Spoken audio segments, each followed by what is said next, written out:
بسم اللہ الرحمن الرحیم۔ ایک دفعہ صحابہ اکرام آپ صلی اللہ علیہ وآلہ وسلم کے پاس بیٹھے ہوئے تھے۔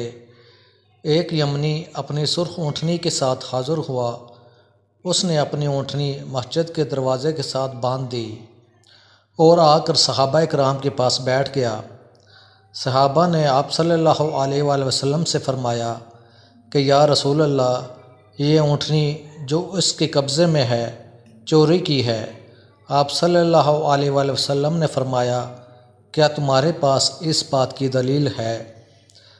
صحابہ رضی اللہ تعالیٰ عنہم نے عرض کیا، جی ہاں۔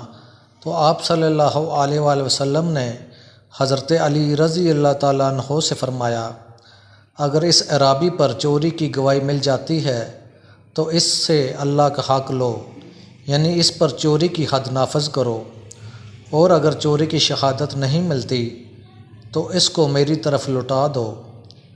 دیہاتی نے کچھ دیر کے لیے اپنا سر جھکایا۔ آپ صلی اللہ علیہ وآلہ وسلم نے اس سے فرمایا، اے اعرابی، اللہ کے حکم کی پیروی کرنے کے لیے کھڑے ہو جاؤ۔ اس دوران اونٹنی آئی اور بولی، قسم ہے اس ذات کی جس نے آپ صلی اللہ علیہ وآلہ وسلم کو حق کے ساتھ مبعوث فرمایا، نہ اس شخص نے مجھے چوری کیا ہے اور نہ ہی اس کے علاوہ میرا کوئی مالک ہے۔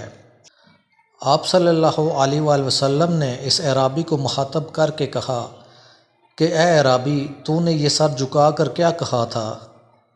اس نے کہا، یا رسول اللہ صلی اللہ علیہ وآلہ وسلم، میں نے اللہ کی حمد و ثنا بیان کی اور آپ صلی اللہ علیہ وآلہ وسلم کی ذات اقدس پر درود شریف بھیجا اور دعا کی کہ اے اللہ مجھے اس الزام سے بری کر دے۔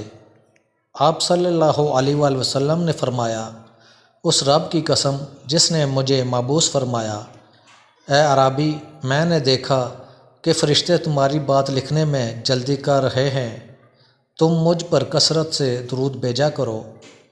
جب دعا اس انداز سے مانگی جائے کہ اللہ کی حمد بھی ہو اور درود شریف کا نذرانہ بھی ہو تو کیوں ہماری دعائیں قبول نہ ہوں گی؟